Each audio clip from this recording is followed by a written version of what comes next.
we first spoke about the Batmobile, it was quite apparent that this wanted to be completely different. I couldn't wait to see it when I showed up on set. I was like, where's the Batmobile?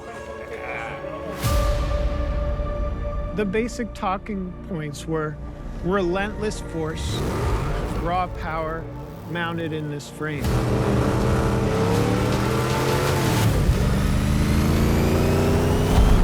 I like that you can see the construction. It's not like it's alien technology or like repurposed super high-tech military technology. Like he's built it himself in his basement.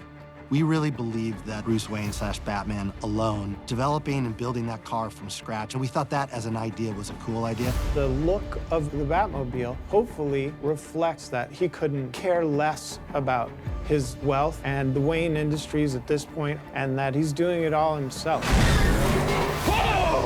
We brought in this car designer named Ash Thorpe, and he apparently also had always dreamed of being involved in the creation of a Batmobile. And then we had all of these other designers come in, we started sculpting. We used a UK company called Curvature Group to fabricate the body. They specialize in prototyping. Everything that you see on here has been made, been 3D printed, been cast in aluminium, or it's been cast for real. You got all of these elements that were real, and we were looking at real cars. I wanted them to have like the kind of nitrous sort of turbocharge that you would get from drag racers. I wanted it to feel like a real car. We knew that within our car chase that we were going to be crashing into other vehicles. So it was important to us that we made the front of the car as strong as possible. The idea that its purpose was to perform, but also to be almost like a battering ram, and so the front of the vehicle had to be very powerful. This lovely witness line here, but literally an inch or so in, it bolts up. We used a big block LS3 engine that had to fit under the hood. We have effects on top of that hood. There are louvers located on the hood that were used as intakes that open and close. Inside that, there was a volume of design that included lighting effects. There were additional flame effects that came out of the top of the hood. And there's this massive jet engine sort of intake. And so as the car is sort of waking up and starting to move, we loved the idea that these louvers would open and that these sort of gills on the interior would open, and you'd feel it sort of start to breathe, basically. Originally, the louvers were moving, but we decided that we didn't want to embrace that, so we discarded that, and that's where we put our water tanks for the travelling rain that we did. The rear of the car, for me, is sort of the genesis of the idea. It's uniquely open. You can look at the car and you will notice that you can see everything except what's under the hood. The rear of the car is exposed, the engine is exposed. Many people ask what engine that's from. This engine is bespoke to the Batmobile. It's fictional. Over 2,000 individual parts you're seeing here that were all individually designed by Joe Hira and his team, and then flawlessly executed by Dom and his team in terms of the builds. A gobsmacking amount of man-hours and work that came through here. These are aluminium. This is stainless steel. This is printed metal, which is where our flame came out, which I think is quite beautiful, the way that we've embraced all of this kind of smaller tube work that fits around this engine.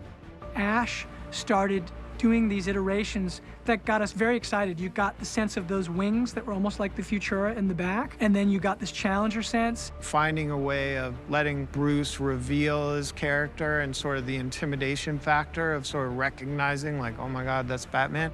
As you can see, this car at the moment has been painted for the film. We wanted to always have the car to have this kind of grungy look about it. This used look, we didn't want a perfectly polished black car. We wanted it to look like it'd been used. So the construction department, the paint department put a very nice finish on there that we've had to embrace.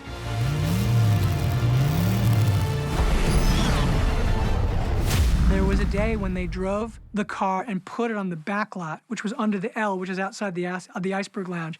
And it was the first time I saw it, and I got to sit in it. And sitting inside that Batmobile was a dream. All-wheel drive, shift and shifter. And then this is the thruster that controls the jet. And then obviously his control panel up here. You know, the aesthetic I just love, you know, it's like leather wrap, leather dash, and then traditional sort of muscle car gauges. So right here you're seeing this is all control for the jet components, big fuel tanks and cylinders for the various gases and things required to drive the jet engine. You're not using a donor car to make the Batmobile. You are building a unique one-off. And in our case, we built 4 vehicles. We had a ram car that we could use just to ram and destroy stuff. We had a lightweight car that could perform jumps and other difficult tasks. We also had a pod car that a stunt driver could drive from a mounted roll cage from the top of the car's roof.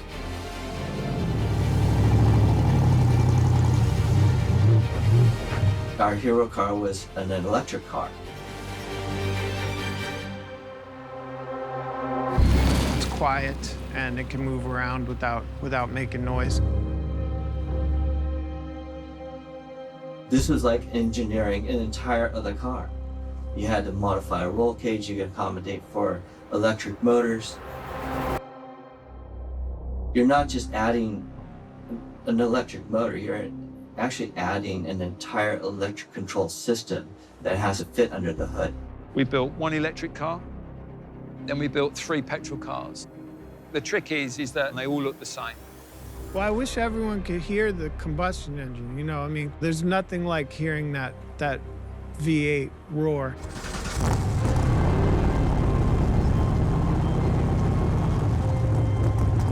The petrol car's got the 700 brake horsepower V8 engines in them. It sounds unbelievable. It sounds like you're driving a plane. It's also a 4-wheel drive. We've made our own bespoke transfer box in-house that's based around what they use in a rally car. It has to be like a monster. I want this thing to feel elemental.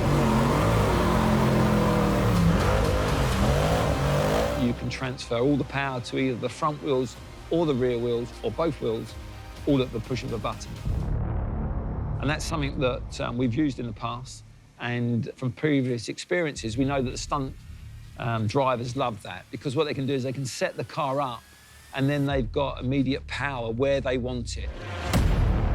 Anytime you build something bespoke, you need as much testing as you can. You find all the weaknesses, you find all the strengths.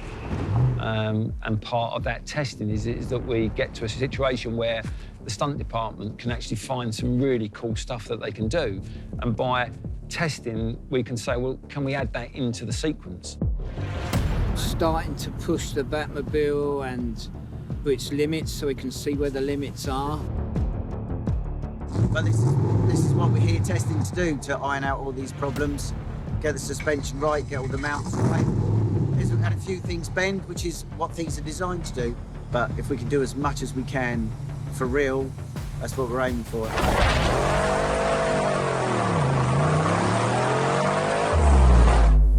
We always knew the car needed to jump.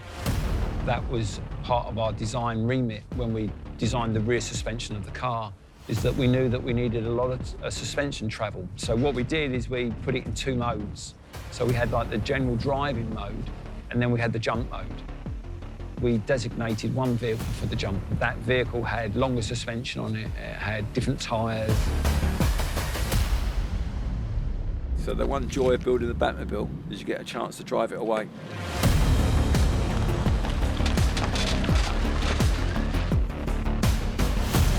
At the end of the day, you want to be inside a Batmobile. And I wanted the audience to have that experience. Like the Batsuit, I wanted you to feel it was totally real. The workmanship that's gone into building this car is one of real high standards. The intensity of both man and car are just paired together perfectly. Both have this sort of real revved up vengeance vibe. This is one of the finest builds ever in feature film history. I mean, the car performs so beautifully. It's been a huge privilege to be a part of that through line of history.